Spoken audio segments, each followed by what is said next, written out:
I'm Paul Levinson, and welcome to Light On, Light Through, episode 173, Joe Biden and the Republican Party. Well, all I've been doing here on, Light Through for the last dozen or so episodes are reviews of great television shows, and I was beginning to feel guilty that I haven't done any political commentary, which I know some of you like, some of you are enraged by, no doubt. But last night, Joe Biden delivered what in effect was his State of the Union address, even though it's not officially called that because he's just been president for a few months. But that's what it was.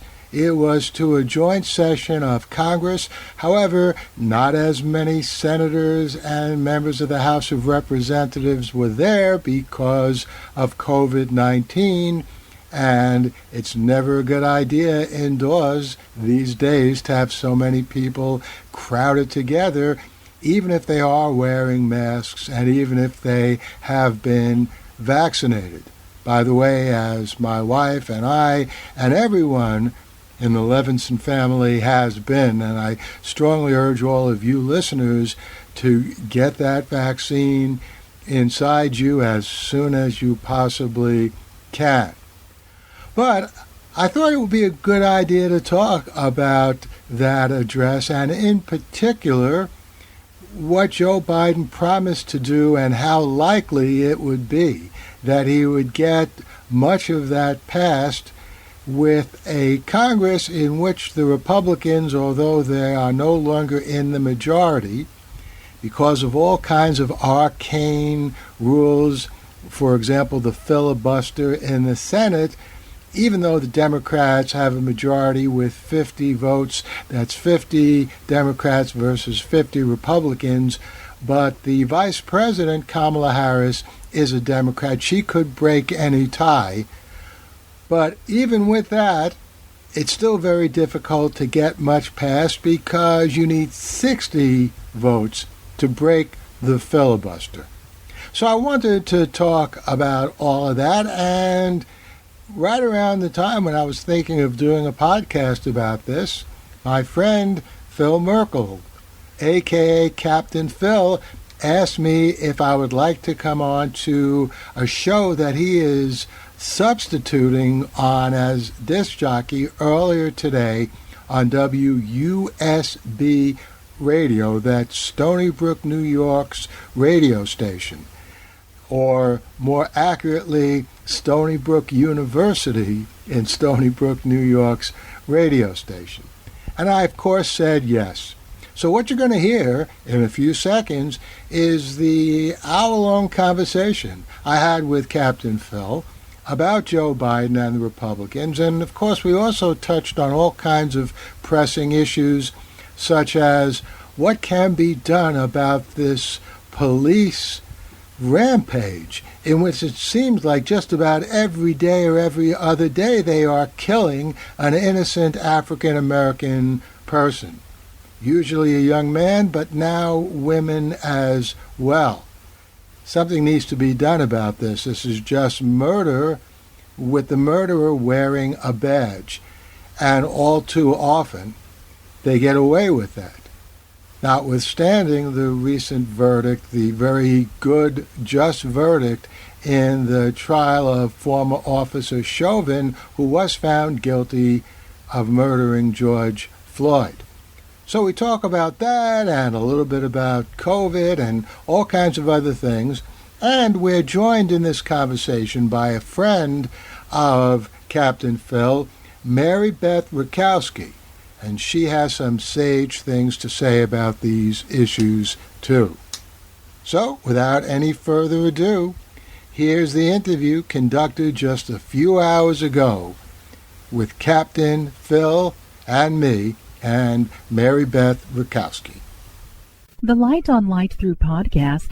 So I contacted my good friend Paul Levinson and see if he had time to come on. And I also contacted my other good friend, MaryBeth Rikouski, and see if she was interested in coming on. and they are here.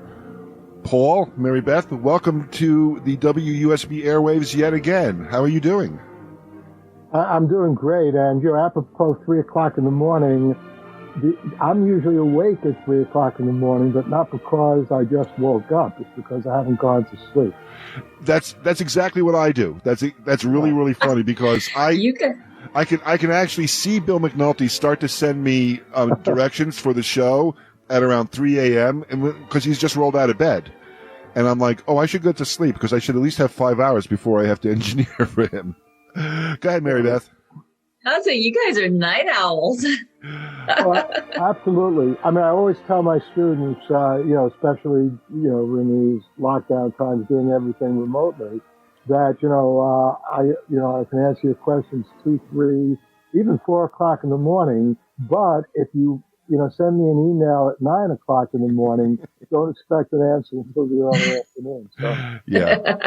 Yeah, exactly the same for me. And sometimes something complicated will just show up in my inbox at that time. And I'm like, oh, I can't deal with this now.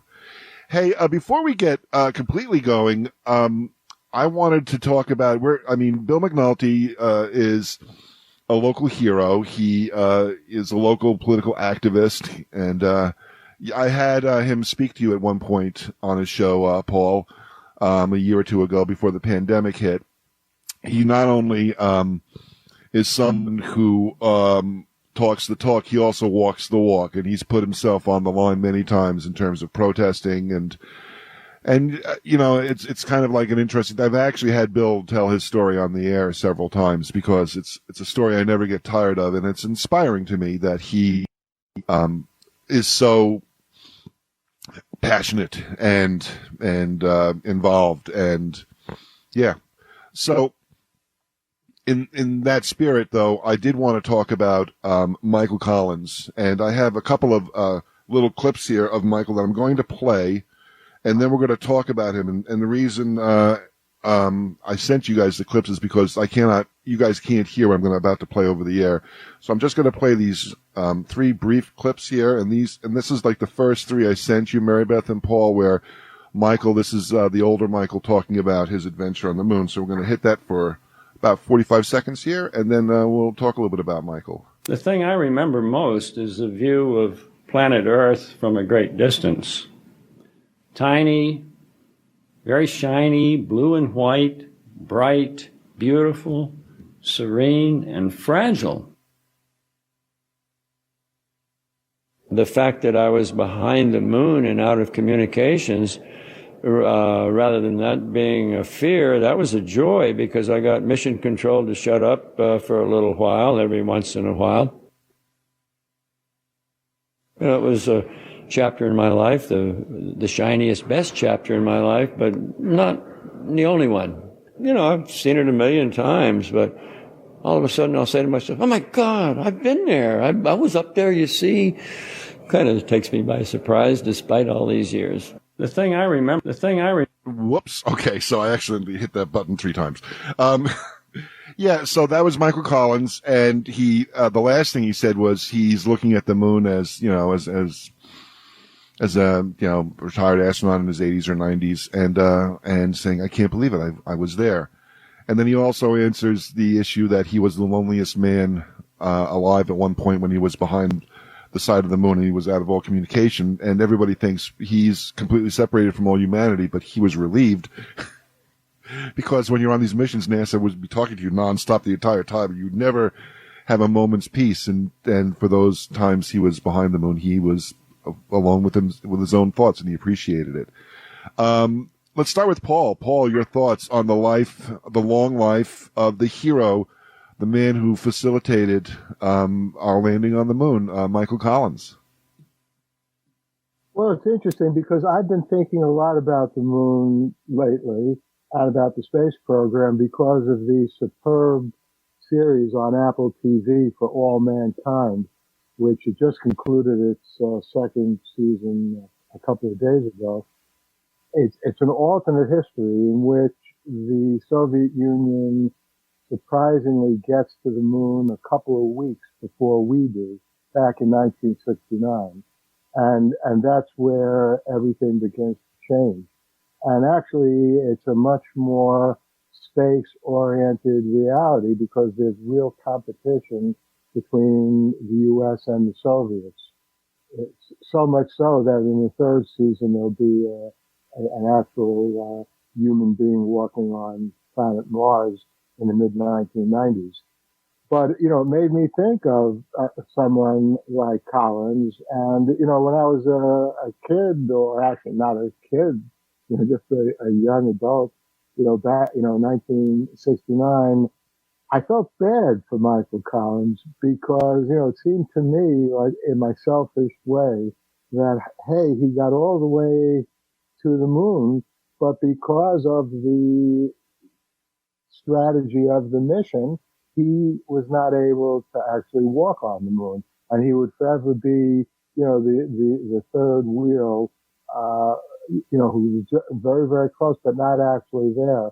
But as time has gone on, and I've mellowed a little bit, and apropos listening to those interview clips that you played, I think Michael Collins had a profound role. And although walking on the moon certainly was incredibly exciting, who wouldn't want to be or have been in his position that close to the moon where he could just look out of his window and there was the moon below him. But I have to also say, and this also gets back to For All Mankind, it does make me sad to think about how in our reality, how little progress we've made since 1969.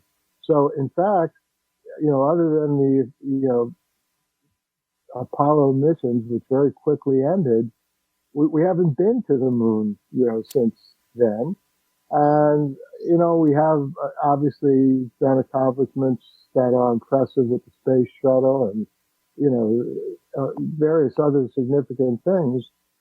But here we are in 2021, and, historians are going to look at this period as a very odd period for humans in space because we made such great accomplishments back in the 60s, and then we moved so little forward. And I'm just hoping that what history will show in a few years is that we got back out into space, and we got back to the moon, and we got to Mars, and we got beyond, because ultimately, and we're going to be talking about planet Earth in terms of Joe Biden and what's going on in our world, but ultimately I've always thought and feel more strongly than ever that we're just a little piece of this vast universe, and we're never going to get on top of things. We're never going to really begin to understand what place we have in the cosmos situated down here on planet Earth. We have to get out there.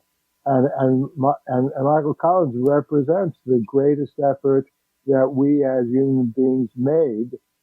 But the unfortunate thing is, it was back in 1969, and we haven't gotten much further. MaryBeth, your thoughts?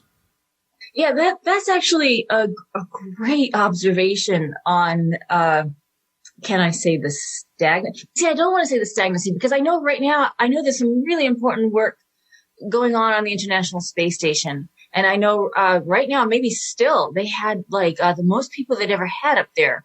As one mission came in right before another mission left, I think they had 11 people up there. That's amazing. We've got people living and working above us in space. So that is incredible. But you're right. We have not yet gone back to the moon. And if we're not going to get back to the moon, are we ever going to make it to Mars? Although there's some incredible stuff going on Mars right now. But just getting back to Michael Collins and his role. Yeah, absolutely. I agree. He had a pivotal role in our space race. And even today, I hope he inspires people. He started, like so many astronauts, he started as a fighter pilot and then went on to become a test pilot. And that's the route a lot of them took.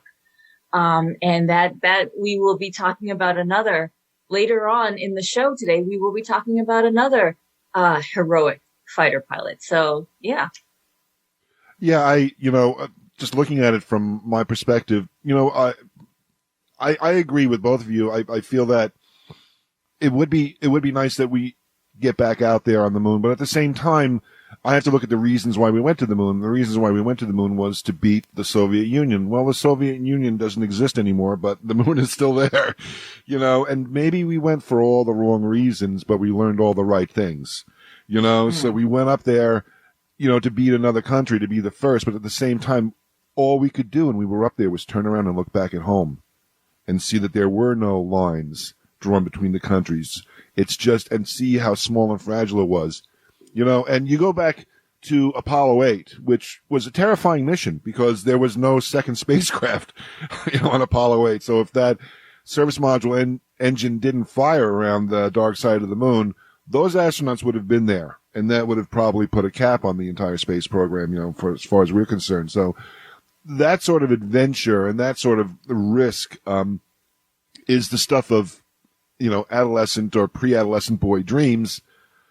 But it's also the harsh reality of, it's cold in space. It's unforgiving. And if you listen to Michael Collins, if you go on the NASA websites, there's all this audio of the moon missions and just the banter back and forth between Michael in 1969 and Mission Control, and talk about the right stuff. It's just like some cool, this is his job.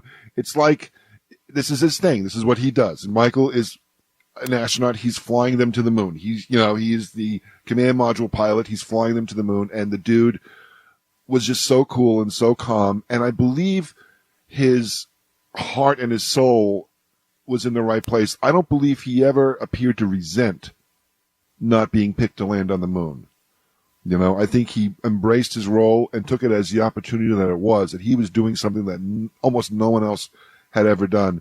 And it's nice to come back to, Paul, when you were talking about For All Mankind, which is something I'd like to start watching. I know you've been reviewing it on your blog, that these things still live in our imaginations. These things still, I was 8 years old when they landed on the moon. And my heart soared, but, at the same time, I was also a young man or a teenager when they launched Voyager 2. And then as an adult, I remembered watching Voyager 2, images of Neptune, come through the TV. And I had already been teaching, I had already been an adult with a career at that point, but I watched that launch. And that's the sort of thing, and Paul, I've talked to you about this in the past as well. We live in a time when we are the first people in the history of history, to have seen the surface of the planet Pluto, or protoplanet, whatever you want to call it. That's amazing. So I think you have to take the manned missions and the unmanned missions, and what's going on Mars right now is just another thing that's just absolutely incredible. You're right. We need to get out there. I want to cap it off with, there are a lot of people, and there might be some people saying right now, well, this money could have been used to feed the poor. This money could have been used to solve, diseases. This money could have been used for all these things.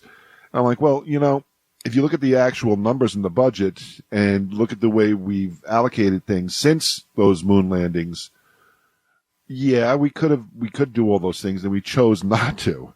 So I think going to the moon and going to these missions don't keep us from doing altruistic things on the Earth. I think we're just haven't decided to do that yet. And I think if we decide to do those things the way we decided to go to the moon, we could have it all. We could go into space. People wouldn't need to be hungry, and people could, get access to medicine and things like that. You want final thoughts on Michael Collins, Paul? Yeah, I would just say, Walter Mondale recently passed away, and so condolences, to the Mondale family. And I think in many ways he was a great American. But, I've studied the history, the 60s, the 70s, the 80s, and lived through it. And it is one of the few things that, for example, Richard Nixon and Walter Mondale agreed upon, and that was that we shouldn't waste any time and money on space. And that's why, unfortunately, the 1960s were an incredible time. A lot of wonderful things happened then, capped off with our getting to the moon, people on the moon in 1969. But a lot of horrible things happened in the 60s. The assassination of John F. Kennedy, which in many ways was a spark plug to make his JFK's vision come true for NASA and America in general, which helped get us to the moon. But then, the assassination of Martin Luther King and Robert F. Kennedy and the election of Nixon in 1968, in many ways, that's what put an end to the U.S. space program, because Nixon hated the space program because he saw JFK written all over it, because people appropriately identified the space program with Kennedy.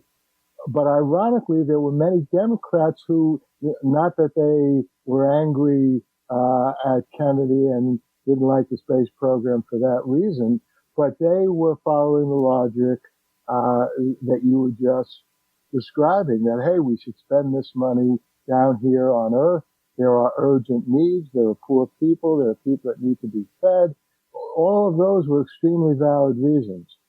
But as you've just said, Phil, it was a serious error, I think, in reasoning, not only of the Republicans, but the Democrats, because we could have done both. And that's part of why we haven't gotten any further since then. And we still can do both. Final thoughts on Michael Collins, MaryBeth, and we'll revisit him at the end of the show at 1:00. Yeah. An American hero. I hope he's inspiring, because as Paul just observed, there was a division between Democratic and Republican thinking, and we clearly still have that now. So I truly hope that we can unify enough to move forward with our exploration of space, and perhaps we will make it to Mars. So thank you, Michael Collins, for being a trailblazer. Yeah, absolutely agreed. And thank you, President Biden, for giving a speech last night when I had been asked by Bill McNulty to fill in for him, so I would have something to talk about today. I'm assuming, Paul, you watched the speech. I have to say for myself, and this is I'm going to say something very selfish. Since the Biden administration has started and rolled out the vaccine and the various things that Joe and his administration have done, I've actually started to relax.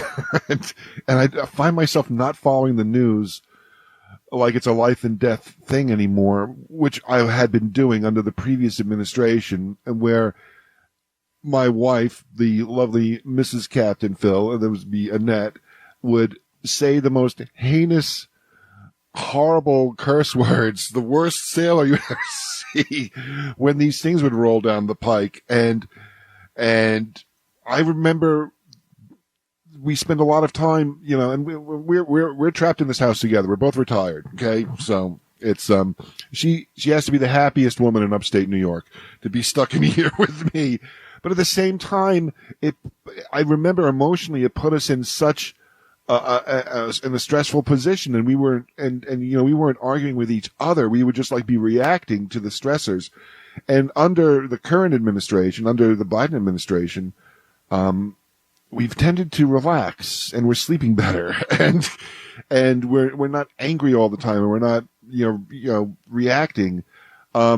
So that's a long way for me to say that I haven't been following him too closely, because I feel secure and I feel a little bit safer than I had felt earlier on. Paul, I'm going to put you in the driver's seat a little bit. What are your takeaways from last night's speech? Well, first of all, apropos you, Phil, and Annette, you were right to be stressed before the election of Biden and before he was sworn in as president, because America came about as close as we've ever come, and that was way too close indeed to becoming a fascist state. And we're still not over that now. There are still millions of Americans who believe the outrageous lies and nonsense that Republicans daily spew forth. So the other thing that I would say about relaxing and being in stress is I'm glad that the two of you are more relaxed now. I guess I'm slightly more relaxed, but not that much more relaxed, because we still have an enormous amount of work to do, and there are still dangers, very, very serious and deadly dangers at pretty much every turn. Yeah, the pandemic is not yet over. there could be a variant that bursts out. My wife and I and our family have now been thoroughly vaccinated, so we're happy about that. But, we're the kind of people, hey, it's 95% effective. And actually, my wife, Tina, is much, worse in this regard than I am. I take some comfort in that. We got the Moderna vaccine, so we're 95% protected.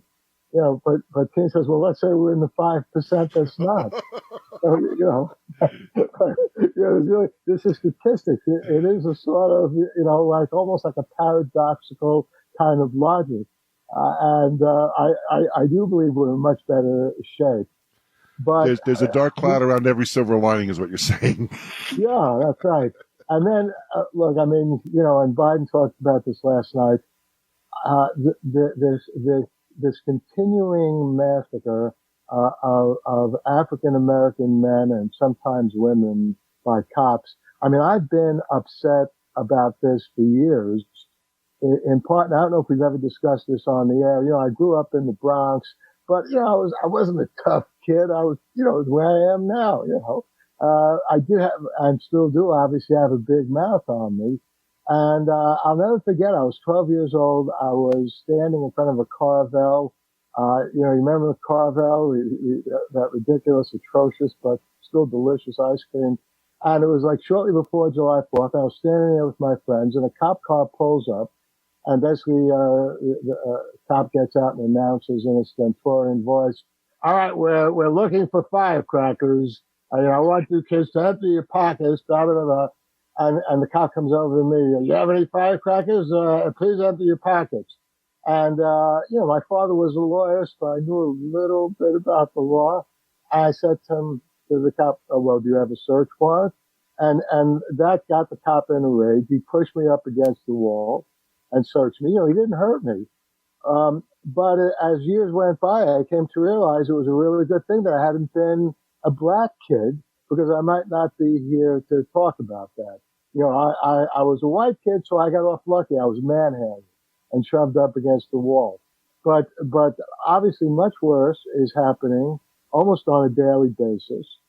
And then while on the subject of guns, every week or two now there's a mass shooting. This has been going on for years.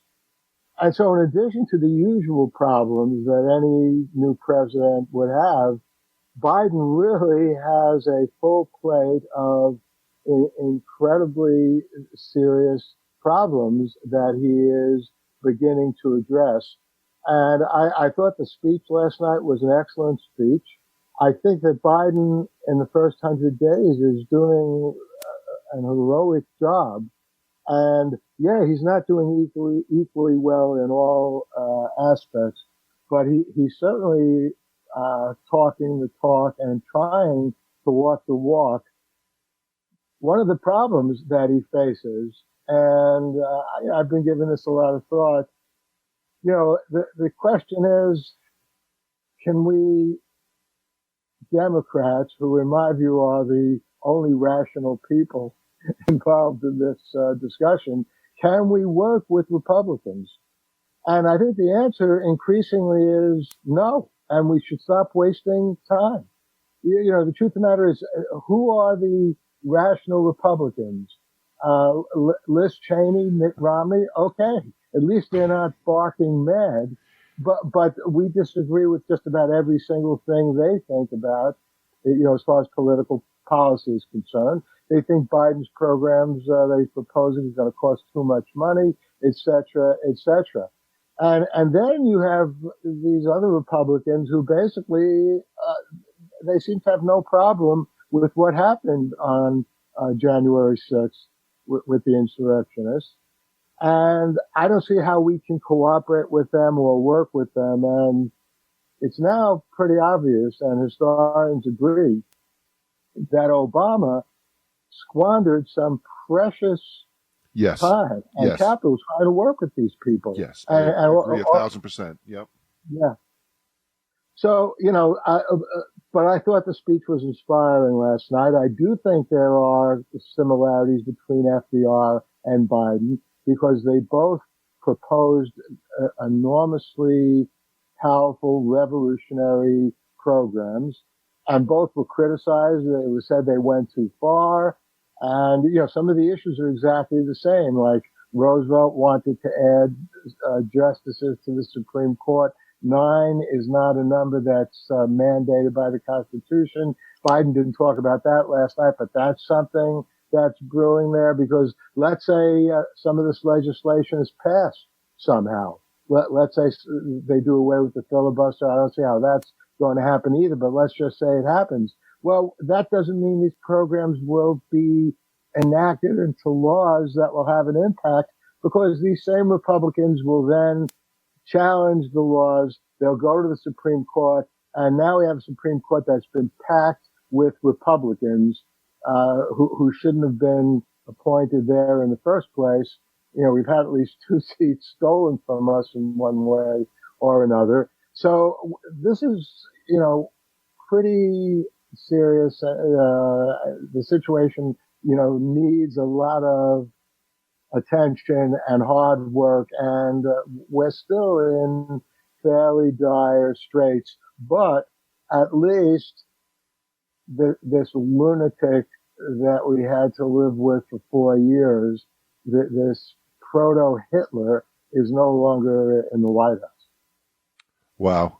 MaryBeth, your thoughts on last night's speech? Yeah, last night's speech. So I'm sitting here nodding as Paul was talking. I'm sitting here nodding right along with him. I agree with so much of that. Last night's speech, ambitious, exciting.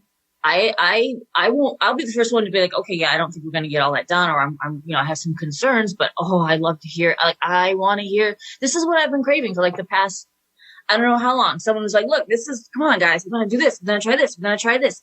Yes. Move us forward.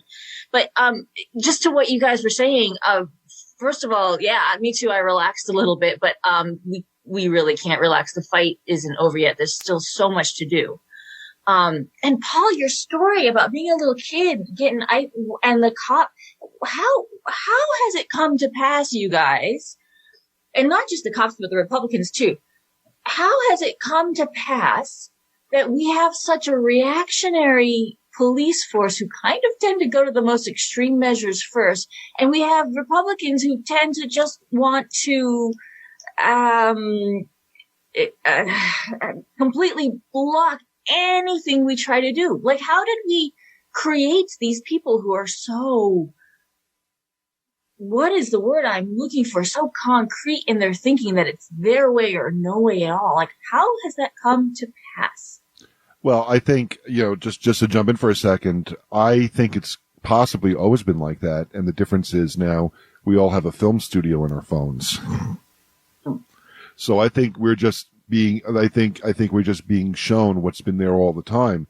I mean, you think about it, if Paul's friends on the, on the street corner, they're at Carvel, trying to buy a Fudgy the Whale, or a Cookie Puss. Yeah. If there was a film of that going on, that Paul, cause that was not, a legal search, that was not a legal search. And the police obviously had something better to do than bother, Paul and his friends. I mean, I'm assuming Paul looked like a big tough guy, and he was very terrifying. So, I mean, there's that, That but ice cream. You were threatening with the ice cream. Yes, he was going to ice him. But at the same time, these guys obviously had nothing else better to do at that point, and, it's, my Jamie is so involved with, the Black Lives Matter movement up in the North Country and the Poor People's Campaign up in the North Country. And I'm so proud of the kid. But Paul and MaryBeth, at the same time, when Jamie messages me and says, Dad, I'm going to go, and we're doing this today, we're doing that today, the first words I text back to Jamie, the 3 words are, don't get shot. Yes. Now, of course, Jamie, run over. Yeah, and Jamie, of course, is Caucasian, like I am, like Annette is, and has that privilege, but it's scary. It's scary that we live in this situation, and it is, go ahead, MaryBeth. Yeah, it is scary. And some of the new laws being passed on protester rights are terrifying. You can hit a protester with your car and get away with it in a couple different places now. Like, what's up with that? Yeah. Well, what's up with that, unfortunately, is if you look at what happened in Germany, beginning in the late 1920s through the early 1930s, and then culminating with the Nazi Party, not only, by the way, being elected in a democratic election. People tend to forget that. Hitler didn't seize power out of the clear blue sky. He was elected twice in democratic elections in Germany, and then he seized power. But there were plenty of signals that was going to happen. Intolerance for anyone who has any divergence in viewpoints, separating the world into us versus them, and them is anyone who doesn't agree with you completely. And the Republicans for years have been promulgating that point of view. And look, there are people in the United States who, for good reasons, think that police should be reported. Right. That was a good Freudian slip. I think they should be reported when they do things wrong. But there are people who think police need to be supported. And certainly police do good things. But, it's a very interesting question, that MaryBeth raised. When did it happen that police who are supposed to protect us somehow segued to, in addition to protecting us, to killing us? And I mean, it's a pretty amazing thing. And, Phil's point that was always the case. We just didn't know about it. Well, I think that's probably true, but I also think that this kind of violence promulgated by police is almost like an infection in itself. And this is why the verdict in the George Floyd case is so significant. The fact that Chauvin was found guilty of murder, but the statistics are, it's like 1 in 100 cases that go to trial, or worse than that, result in a guilty verdict for a cop who has shot an innocent black kid. And every time a police officer is accused of that, and even with video, and it doesn't matter. I mean, it started, as we all know, with Rodney King in the early 90s. Here you have a video, and the guy is being beaten to a pulp to within an inch of his life, and it's right there on video. And what happens? The jury finds those cops not guilty. And eventually the feds came in and, the cops, were charged with some kind of Fed, hate crime thing. But on the charge of assaulting this guy, Rodney King, savagely beating him, the jury finds the cops not guilty. So that, I think, has accelerated the problem. And I think that the George Floyd verdict, I certainly hope that it's a turning point and the beginning of holding these police to account, because, murder is a horrible thing in any case. But I can't think of a worse case of murder where the murderer is someone that we are paying that murderer's salary to protect us. And in fact, the murderer turns on us and kills us. And that's what's been happening with police. Going back to Rodney King for a moment, after the Rodney King verdict and the riots happened, and Rodney came out and made his, famous speech, and he said, why can't we all just get along? The fact that was mocked so much down, I mean, people like, that became a punchline, and in a lot of ways. And it's like, here's a guy who you're right, Paul, who was beaten within an inch of his life. Now he's seeing the mayhem and the terror and the violence, after his verdict was read. And years later down the road, we mock those words. I mean, that's beyond me. And I don't think the same. I think the thing that happened with George Floyd, when he was dying there, two things. First of all, the fact, I mean, the horror that he was calling for his mother, okay, is just horrifying. But the opposite side of that is the brave 17-year-old girl who stood there and filmed it. Yeah. While Chauvin looked her in the eye as if to say, "You're next. Turn off that camera." And they were already treating all those bystanders as hostile. Like, whether it's a peaceful protest or just people observing something, they automatically treat you as hostile. And so consequently now we have laws being passed targeting peaceful protests. So CNN is reporting that there's something like 90 anti-protest bills have been introduced in 36 states. And an example of the kind of thing is in Florida, they signed a bill under which every person in a crowd, even if it's thousands, they could all face potential felony charges if even a few of them become violent. So what that does is effectively, because, everyone's like, well, if, one idiot decides to act up, I don't want to go and get in trouble because of some other idiot. And that completely undermines our right to protest, which is one of our, not only, but better forms of being able to speak our minds and say what we want to say about any given situation.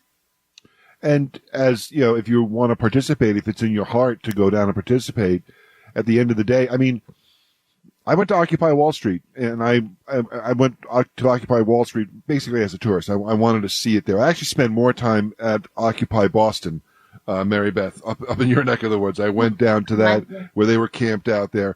But when I went to Occupy Wall Street, I went once with, this is probably where it all began with Jamie. I brought Jamie with me, and Joan Baez was speaking. They gathered at City Hall, and Joan Baez was speaking there, and it was kind of amazing. But when we ended up marching with them, we ended up linking up with them at the very end, and the police were behind us. And I said to Jamie, if something happens, you got to go home. You got to get on the train and go home. Go to mom if something happens, because they were looking to see where we were walking. We were walking in the street. We were walking on the sidewalk. Were we blocking anything? And there was a guy with the Occupy protesters who would direct us and say, "This is where you're going to step. This is where you got to step." And we were just walking with them. We weren't blocking traffic. We were walking to City Hall, and it was kind of terrifying. And these are the same police that came and gave my mother oxygen when she had a brain hemorrhage. Came. These are the same police, that came and took care of my sister when she broke her hip in my house. That sort of thing. These are the same, police that would show up, like when I thought the oil burner was blowing back. You know what I'm saying? These are the same people who. I mean, they're not the same physical people, but these are the people I trusted, and now I don't trust them. And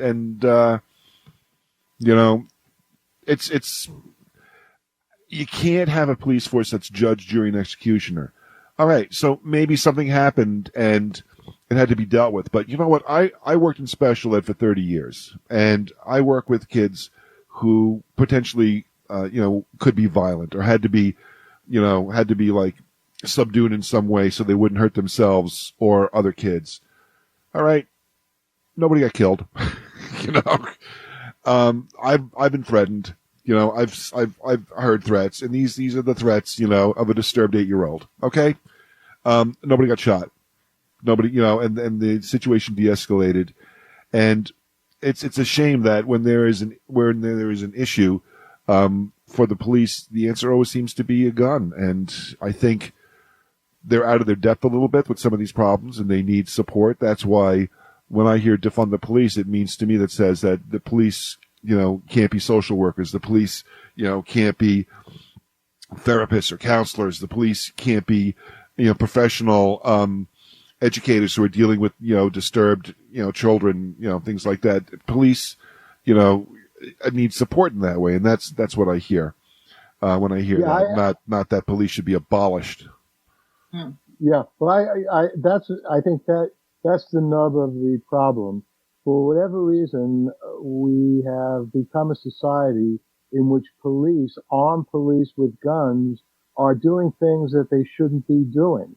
And, here in New York City, and I assume in other cities as well, uh, it's not an armed cop who gives you a ticket if you're parked by a meter and it's run out of time. It's some kind of meter enforcement person, and because at least on that level, someone had the good sense to say this is not a proper use of an armed cop. But the problem is there are obviously a whole series of very minor misdemeanors. If you think about, what happened to the poor guy in New York 7 or 8 years ago, he was committing the horrible crime of buying a pack of cigarettes. That wasn't the crime, but then selling the cigarettes individually. He was trying to make a little money, Eric Garner, and the police came by and he was basically killed out there on the street with a chokehold to his neck as well. So it is totally unnecessary and even insane for armed police to be dealing with such a minor infraction like that. And, part of the problem, and, police don't like to hear this, but unfortunately it's true. Who would become a police officer? In other words, you have a whole choice of professions. And what characteristics, what kind of personality would someone have who would want to carry a gun and enforce the law ultimately at the point of a gun? Who would want to do that rather than anything else? Even other, related public service like being a firefighter or something like that. The answer is somebody whose personality on some level enjoys doing that, enjoys wielding power. So, okay, if you are investigating a crime, sometimes you need people like that.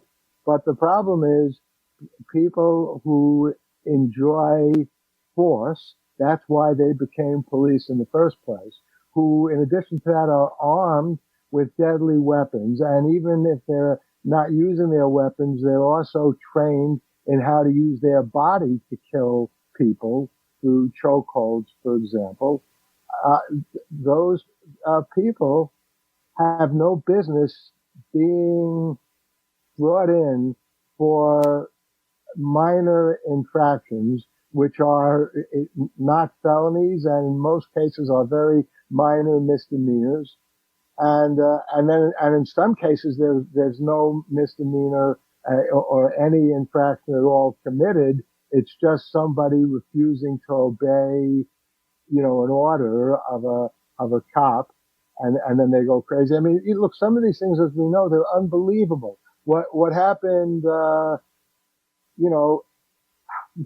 literally as the George Floyd verdict was being read, pretty much, where a police officer or a woman thinks she's pulling out her taser and instead pulls out a gun and kills a guy point blank. He didn't do anything wrong at all. A woman, yeah. No, the woman was the shooter. The person who was killed was a guy, not a woman.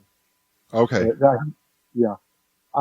There have been women killed also. No, this was the one, I can't remember his name also. No, this was the one, I can't remember his name. There's so many people.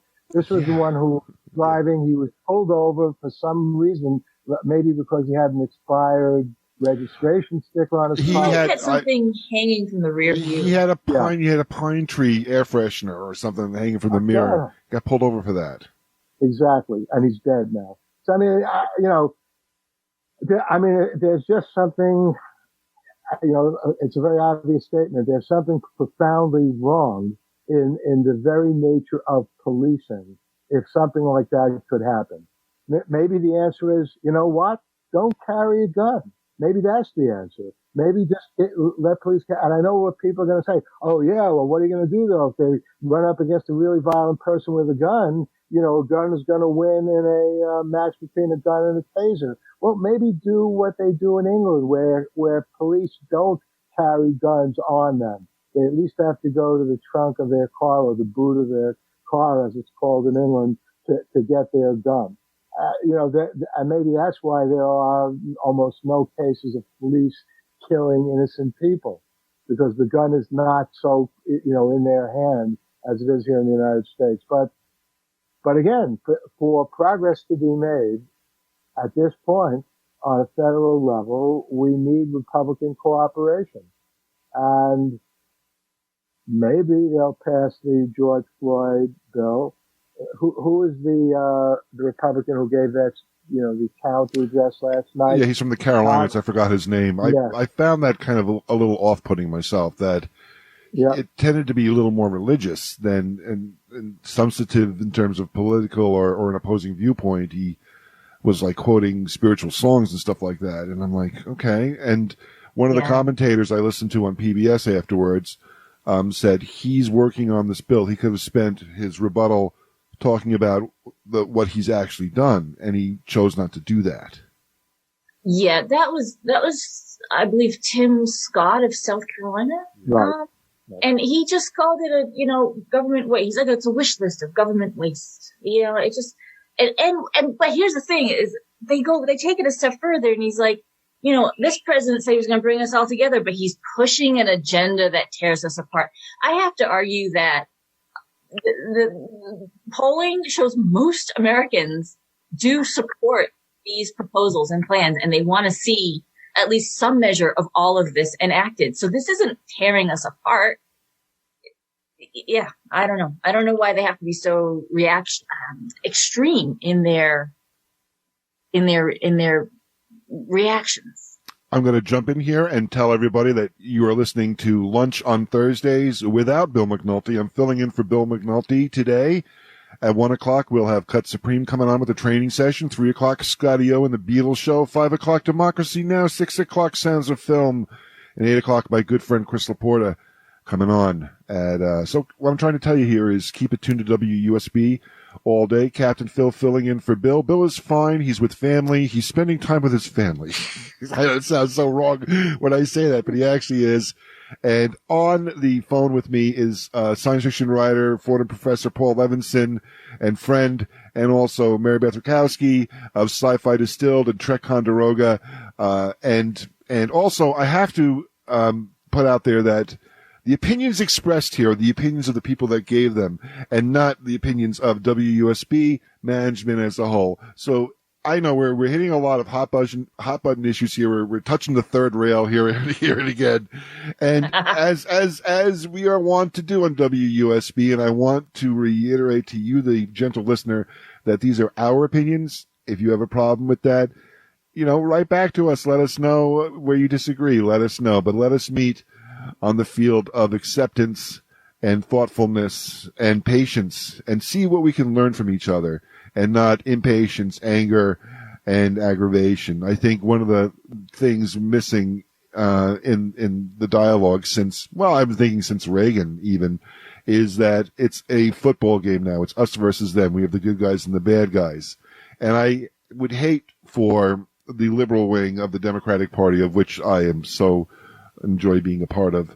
I would hate for them to demonize the conservative right in the way that liberalism has been demonized, and I feel that maybe someday we can meet together in a place where we can have free exchange of thoughts without demonization, without people. Well, that would just happen on January 6th.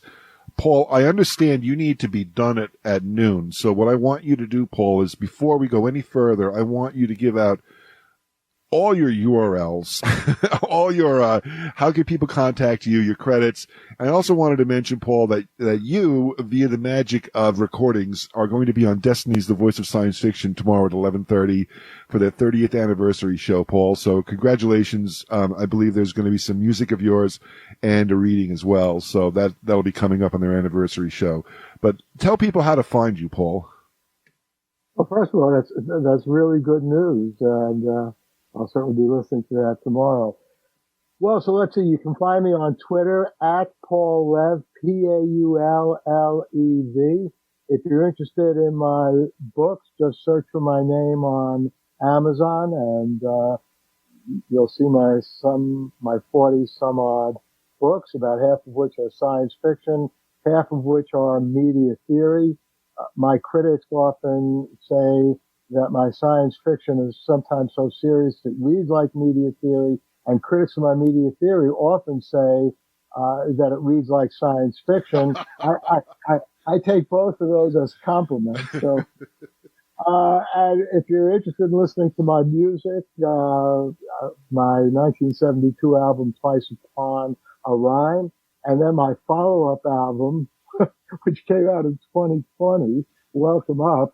You know, I was thinking of doing a second album. I was thinking a very long time about doing it.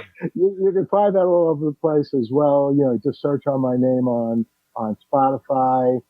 Uh, and, you know, in general, if you follow me on Twitter or on Facebook or any place else, and ask me a question, I almost will always answer the question. In fact, I'll always answer the question. You know, there's no such thing as an inappropriate question. I think they're just inappropriate answers.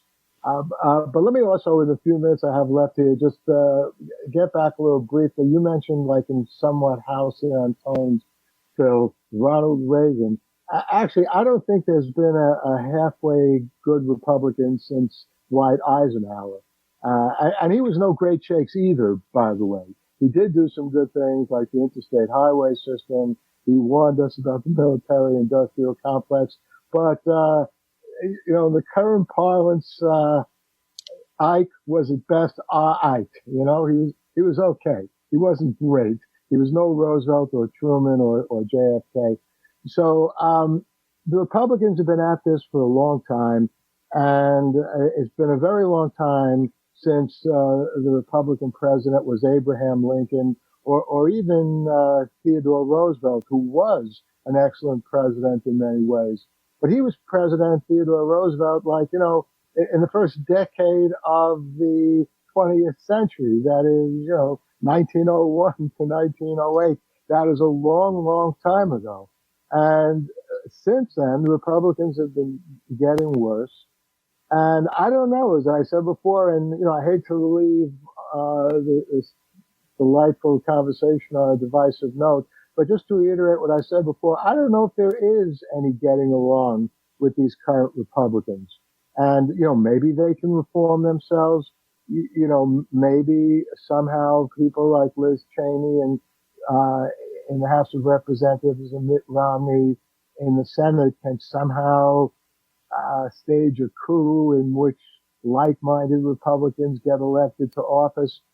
But I don't see any likelihood of that happening. And again, these two people are no great shakes either. They don't support Biden's programs. They think what Biden is proposing is way too expensive. They care more about corporations maximizing their profits than people starving in the streets. You know, they give lip service to, oh, we want to help all Americans, but over and over again, they support tax reforms, which basically maybe throw a bone to the lower class, throw a lot more than a bone to the upper class, and who winds up paying for that? Middle class people. By the way, I read a really good article somewhere. And a lot of people are not aware of this. The strategy of punishing the middle class, making sure that the middle class cannot rise and get into the upper class, that goes back to the 1950s. And it was quite a logical strategy. And it was a strategy that Reagan believed in, by the way. And that's why, if you wonder why every time there's a Republican tax reform, middle class people are always paying more, that's not an accident. The idea is you want to keep the upper class safe from intrusion by the middle class. Who's the middle class? You know, labor is the middle class. You know, teachers are the middle class. You know, all of these people who tend to be progressive. And so the Republicans have quite consciously been doing that all these years. And so I'm one of the things I'm very happy about regarding Biden's proposals is I think that his tax ideas will be a great improvement. Make the corporations, make the millionaires pay more. Don't raise the taxes of anyone earning under $400,000 and give as much money as you possibly can to people in poverty who need the money. Don't just talk the talk, walk the walk, make the payment. So we'll see what happens. But to end on an optimistic note, once again, we're in far better shape than we've been the past 4 years. And now I think we all have to support what Biden has proposed and work in our own ways, each of us as hard as possible to at least see some of these things change from proposals to reality. And I think briefly here, because I know the clock is ticking for you, Paul, Liz Cheney, and Mitt Romney would be very, very happy for some infrastructure projects to be taking place in their home states. I believe they would welcome that with open arms, this government, quote-unquote, government handout money, because it would put people to work in their home states and would probably make them happy and more likely to be reelected. Everybody wants to work. What was that line from the movie, Dave? Paul? It's Monday. Everybody works on Monday. Remember that? Yeah, that's a great move. I want Dave as president, and I got the Dave vibe last night listening to Joe. It's like, there's going to be jobs this, jobs that, jobs this. And I kept on thinking, everybody works on Monday. Now, where's Sigourney Weaver? Maybe she's going to show up when Joe's taking a shower. Well, we'll see what happens, Yeah. If the Republicans have their way, it will be something from Alien. So Joe's taking a shower. But Sigourney Weaver. But being against something isn't a policy. Being against something automatically because there's a D after your name instead of an R isn't a policy. You need to come up with real ideas and real solutions. And the solution isn't just quoting the Bible out of context. The solution isn't just, this ridiculous economic formula that George Bush the first called voodoo economics. This trickle down theory, you have to come up with something that's more meat and potatoes. And I think Cheney and Romney, while I agree, they are not, I'm not my favorite people at all. It has to have substance. It has to be something. And just being against something, as so many Republicans are. I mean, we didn't have a chance to talk about it, but what about John Boehner's new book? Yeah, go ahead. Right. So where was Boehner when he was Speaker of the House? Yeah.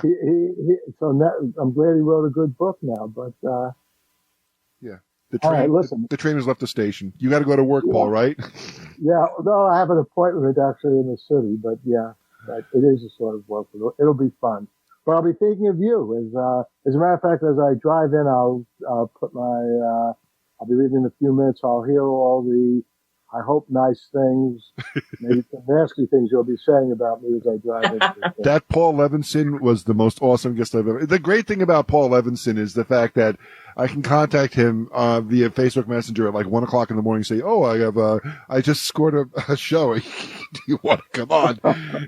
And 9 times out of 10, he's able to come on, and then I think that's great because you're a lot smarter than I am, Paul, and you're really good at this, and I love mixing it up with you. I learn a lot, and I feel like people out there get good radio, and that's what it's all about, my man. Hey, I'll quote Fredo from The Godfather. You're smart. So, anyway, MaryBeth, it was a pleasure meeting you. Great meeting you too. Take care. Take care, Paul. That's Paul Levinson here on WUSB Stony Brook. We're coming up on the 12th. It actually is 12 o'clock here. The Light on Light Through podcast. Well, I hope you enjoyed that interview with Captain Phil and MaryBeth Rikouski and me. I'll be back here actually in a couple of days with another episode of Light On, Light Through, and this one will be another review of a science fiction movie I've been very eager to see, Tenet. And I'm going to be posting that this coming Saturday. That's when the movie, it's May 1st, 2021, that's what this Saturday's date will be, and that's when the movie will be on HBO and HBO Max. And you know what? What I decided to do is, starting this Saturday, and we'll see how long I can keep doing this, I'm going to put up a review of either a movie or a television series every Saturday. So that's something you can set your calendar and clock to. Every Saturday, a review on Light Through of a television series or a movie, usually science fiction or maybe mystery detective. But then in addition to that, I will also be doing other reviews during the week from time to time, as well as political commentary. So, in the meantime, stay safe, stay sound, and enjoy.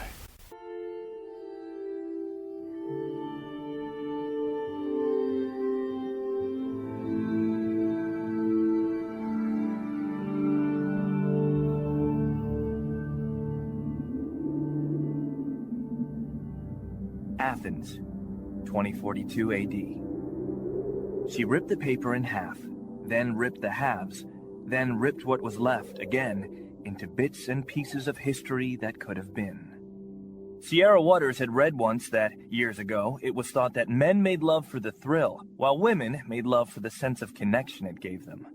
Curled Up with a Good Book says, Sierra Waters is sexy as hell. You can find out more about The Plot to Save Socrates by Paul Levinson at theplottoSaveSocrates.com.